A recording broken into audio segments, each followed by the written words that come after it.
Hey everybody, welcome back.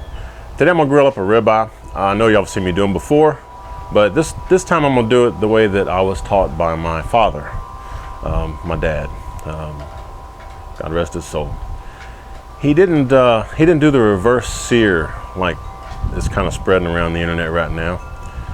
He didn't sear it at first. In fact, he didn't really sear the steaks at all. So I'm gonna try his method. I know they're good. They always came out very tasty, very tender, and very juicy. And he always did the filet mignon. And he actually did it on smokers and grills. Very rarely did we cook them inside. So I've got this nice prime ribeye, which I'm gonna show you here in a second. I'm just gonna put a little salt and pepper on it, and we're gonna do it in the fashion that my dad taught me how to do it, and taught moonshine too. And for those of you who out there are following me and moonshine, I would really appreciate everything y'all do. The thumbs ups, the comments. Comments are always welcome. Suggestions as to what you want us to cook are always welcome. I will tell you up front, I don't do wild game, not yet anyway. But anything else is pretty much you just let me know. I'll look it up. I'll find out how to do it. I'll see if I can help you out. And John Holla 1, Holla, I think. John Holla 1. Check that guy out. He's got some great videos. He's a natural on video. Dow Cincy up north. He's great. Check him out. We got Keith Betag. Moonshine told me about you, Keith, and I had to check you out. And anyway, y'all need to check Keith's videos out. He's got some great stuff going on. And my old buddy, my old butcher friend up in Minnesota, Ford F-150 1966. Y'all give him a shout out every once in a while. He's got some fantastic videos as well. So let me show you what I'm doing today. Again, it's a reverse sear, but not a sear at the end. Or it's a steak that's been grilled and not seared at all. However you want to look at it.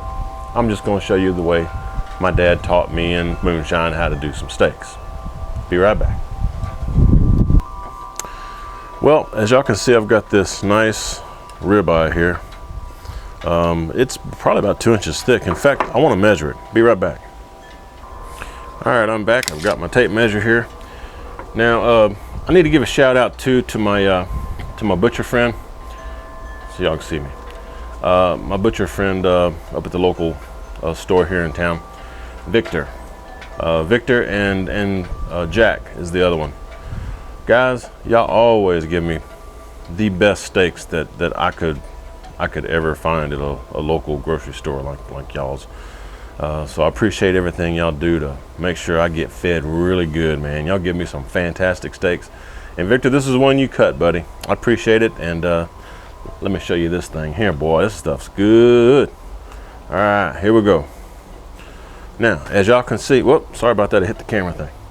As y'all can see, I asked him about 1 3/4 inches. That's pretty damn close right there, isn't it? 1 3/4 inches, baby. There we go. And also, as y'all can see, it's got plenty of marbling. This is a prime. See if I can get in close for y'all. Y'all see all that marbling in there? And all that fat going on in there?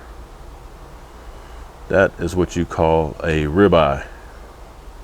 Nice ribeye. Let me flip it over for y'all so y'all can see what's on the other side. And this isn't your normal ribeye. This is a special ribeye right here. And it's gonna eat special too. Let me get real close in there so y'all can see. There you go. See some marbling going on in there? That's prime beef right there, baby. All the way from Texas. Now, what we're gonna do for this, I got some sea salt. Some of this Celtic sea salt. I'm gonna throw some of this on there.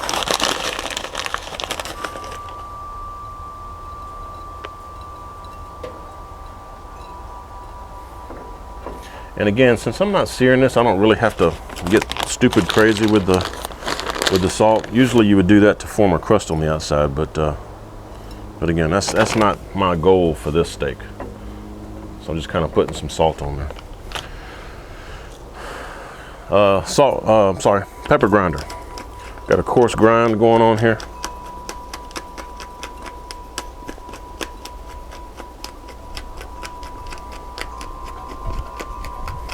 If that wind stops blowing all this stuff away here. There we go. All right. Flip her over and do the other side real quick. We'll be right back. All right, everybody. My buddy up in Minnesota, and man, I sincerely apologize. I've only heard your name once on one of your videos, so I honestly don't know your name. But Ford F-150, 1966. That's him, Ford F-150, 1966.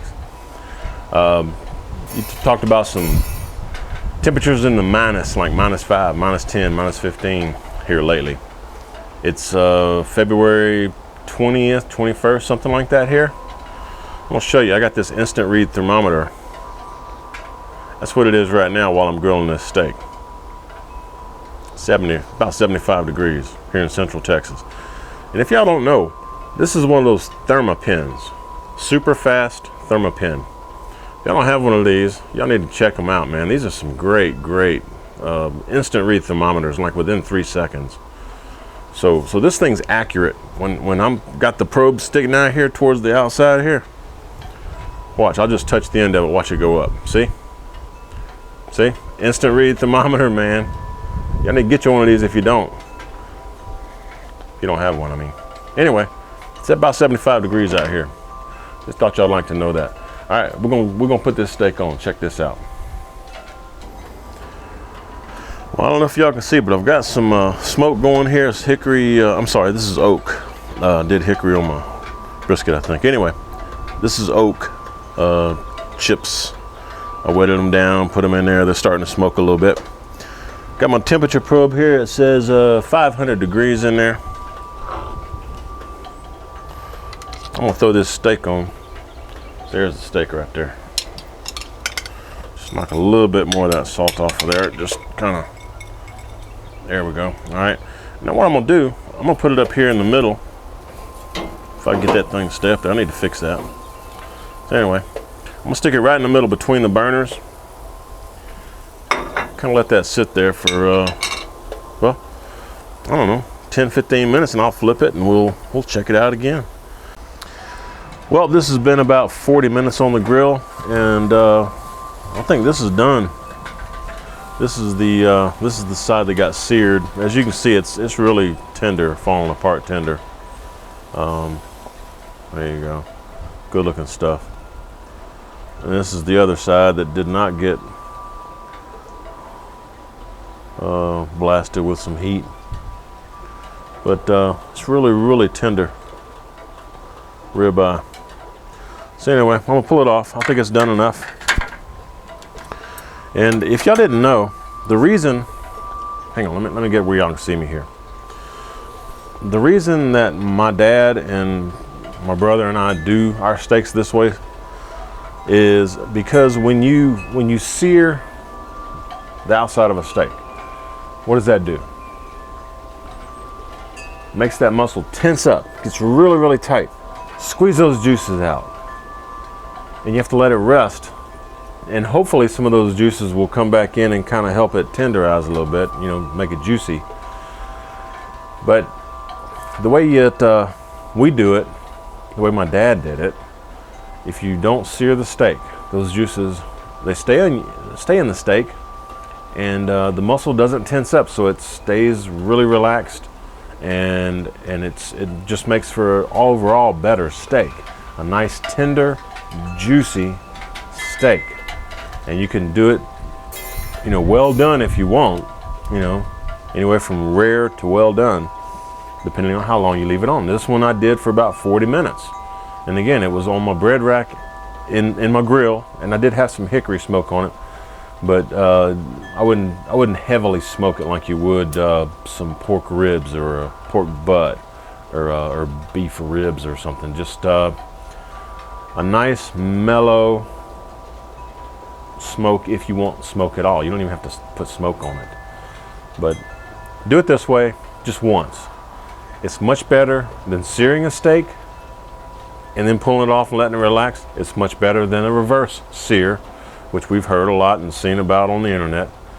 This is just a plain no-sear steak, just slowly cooked, not like 220 degrees like you would a brisket or some pork roast or something, but more like about 350. But it's not directly on the heat.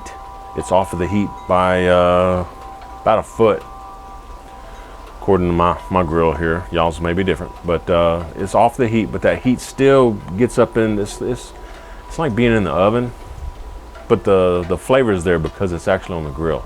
You don't get the same flavor from the oven. But give it a try. Do the no-sear steak. That's the way my dad taught me how to do it. And it is super good, super delicious, super tender. I'm sure that y'all be doing your steaks that way as well. Give it a shot. I'm sure you'll enjoy it. Let me go cut this one up. I'll show you what it looks like on the inside. All right, everybody. I was shooting for a nice medium on this, so let's see how I did here. Let me cut a little bit of this right here off.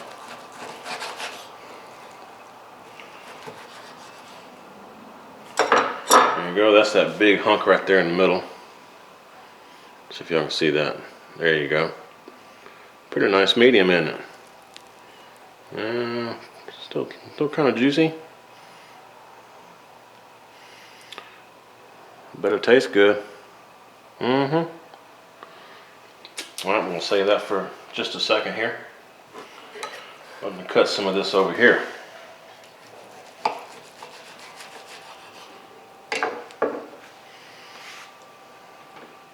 There you go. Can y'all see that? A little closer. There you go. See all that marbling in there, all that fat? Man, that's some good stuff right there. Of course, that's the top side. There's the bottom side that got a little burnt because it flamed up on me. So that's some good stuff right there, y'all. Kind of hard to keep this thing centered here. Anyway, y'all get the idea. That's some good eats right there. I don't care who you are. I bet that's going to be delicious. Let's give her a shot. Nice medium. Nice, still and juicy. And I'll let this rest. I'll let this rest. Can y'all see me? Yeah, okay, we're good. I let this rest for like half the time it took to cook. So it took about 45 minutes, I think about 40 minutes. And usually you let it rest for about 20 minutes, which would be about half the time it took to cook. That's ideal.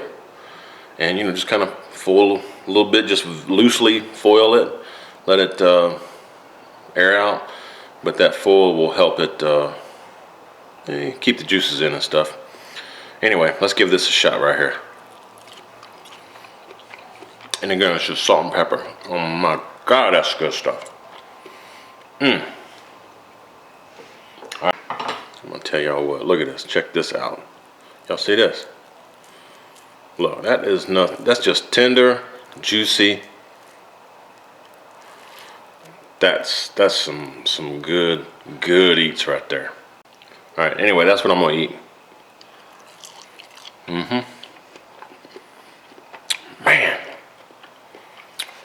Man, if y'all could try that,